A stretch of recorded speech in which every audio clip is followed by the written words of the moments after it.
Malaysia, I have an update. The man did do get the pee. He was just like, oh, I didn't think that you would want it in a bag. I said, why? He said, but I have it. Normality has resumed. The balance has returned. Di Malaysia, air bungkus bukan sekadar minuman. Ia datang bersama satu gaya hidup, ikat tepi. Video ini mengupas sejarah senyap di sebalik teknik. Ikat plastik yang dianggap biasa oleh kita, tetapi mengundang rasa pelik, kagum, dan tawa kecil dari orang luar. Dari gerai tepi jalan hingga ke tangan pelancong yang cuba meniru, ikat tepi bukan sekadar teknik, ia adalah budaya.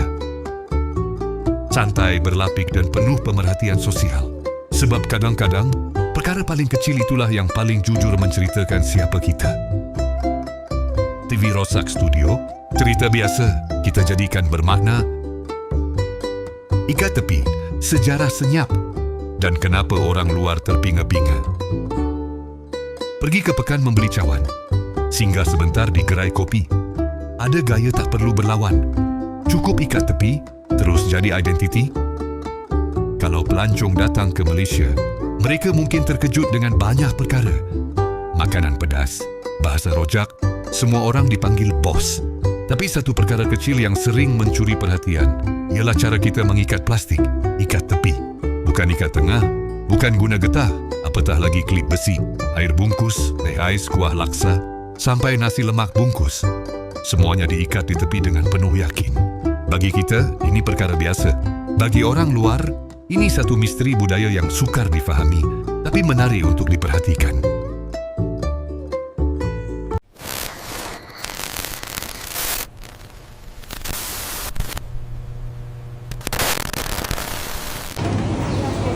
Nescafe Ice kurang manis 1, ikat tepi.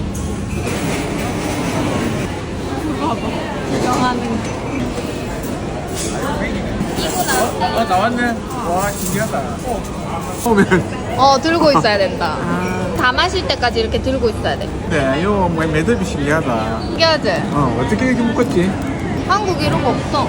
없어. 괜찮다. 맛있나? 미숫가루 비슷한 맛. 안 좋아하는 거 같은데. 달아. kurang manis 했는데? Sejarah ikat tepi sebenarnya tidak tercatat dalam buku teks atau arsip rasmi. Ia lahir daripada keperluan dan kreativiti rakyat biasa.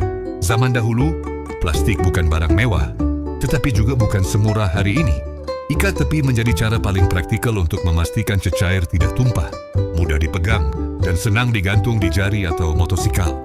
Ia bukan gaya, ia solusi. Dalam konteks kehidupan harian Malaysia, ikat tepi juga berkait rapat dengan budaya gerai jalanan. Penjual perlu bergerak pantas, pelanggan ramai, dan masa sangat berharga.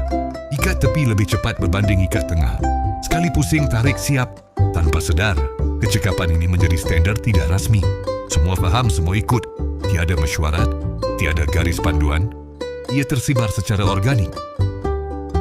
Reaksi orang luar pula selalunya bercampur antara kagum dan keliru. Ada yang bertanya, why do you tie it like that? Ada yang cuba meniru tetapi gagal. Lalu air tumpah ke seluar. Ada juga yang akhirnya mengaku, ikat tepi ini jenius, ia ergonomik, pegangan lebih seimbang, tak panas di tapak tangan. Dan yang paling penting, tak bocor kalau ikatnya betul. Menariknya, ikat tepi juga menjadi simbol kepercayaan. Apabila kita terima bungkusan berikat tepi, kita yakin isinya selamat. Kita tidak periksa, tidak sanksi. Ini menunjukkan satu bentuk hubungan tidak formal antara penjual dan pembeli. Kepercayaan senyap yang terbina melalui amalan berulang. Di negara lain, pembungkusan mungkin cantik. Di Malaysia, pembungkusan itu boleh dipercayai. Dalam dunia moden yang penuh dengan teknologi dan pembungkusan canggih, ikat tepi masih bertahan. Ia tidak digantikan oleh mesin atau alat khas. Ini kerana ikat tepi bukan sekadar teknik, tetapi kemahiran tangan yang diwarisi tanpa sedar. Dari makcik di gerai kopi hingga pelajar sambilan di bazar. Ramadan, semua tahu caranya, walaupun tidak pernah diajar secara rasmi. Satu aspek yang jarang dibincangkan tentang ikat tepi ialah fungsi keselamatan dan kebersihan. Dengan ikatan di bahagian tepi, mulut plastik berada jauh dari cecair panas. Ini mengurangkan risiko plastik melekat pada tangan atau terbuka ketika dipegang. Tanpa kita sedar, gaya ini muncul daripada pengalaman kolektif, daripada air tumpah, tangan melecur, dan kuah bocor. Ia adalah pembelajaran berulang yang akhirnya membentuk satu kaedah paling selamat. Ikat tepi juga mencerminkan budaya mobiliti rakyat Malaysia. Kita berjalan kaki, naik motosikal, naik LRT, bas, dan kadang-kadang berlari kejar hujan.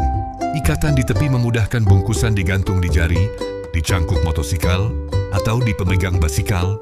Ia tidak memerlukan beg tambahan. Ini menunjukkan bagaimana satu teknik kecil boleh menyesuaikan diri dengan gaya hidup yang sentiasa bergerak.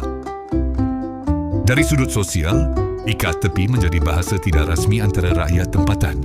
Apabila pelancong memegang plastik ikat tepi, orang tempatan terus tahu, oh dia baru beli minuman. Ini menjadi tanda visual yang mudah dikenali. Dalam diam, ikat tepi membentuk satu bentuk komunikasi harian, tanpa perkataan, tanpa isyarat tangan.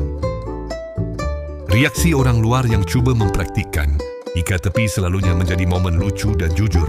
Mereka sedar bahawa perkara yang nampak mudah sebenarnya memerlukan teknik dan pengalaman. Di sinilah lahir rasa hormat kecil terhadap budaya tempatan.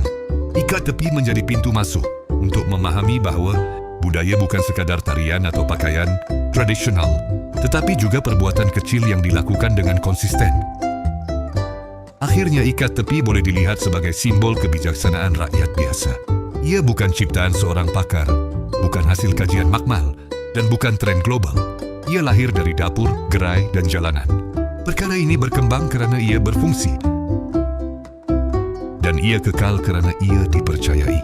Dalam dunia yang sering memuja inovasi besar, ikat tepi mengingatkan kita bahawa penyelesaian paling tahan lama selalunya datang daripada pengalaman hidup, bukan teori.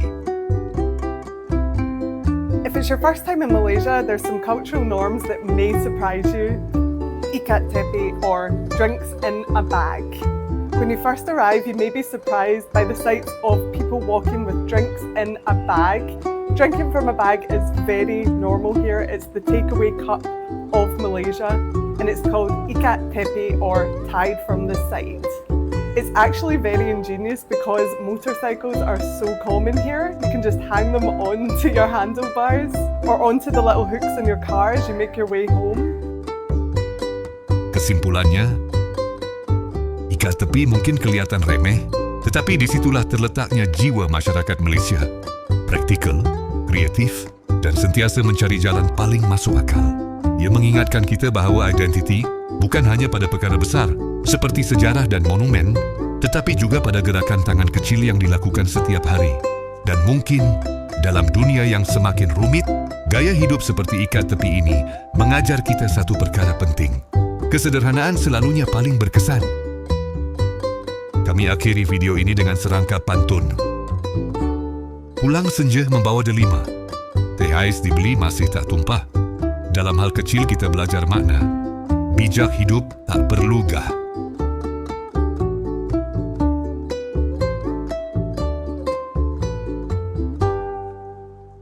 Itulah cerita Malaysia untuk kali ini. Share dan subscribe TV Rosak Studio. Kongsikan pandangan anda di ruangan komen. Jumpa lagi di video seterusnya.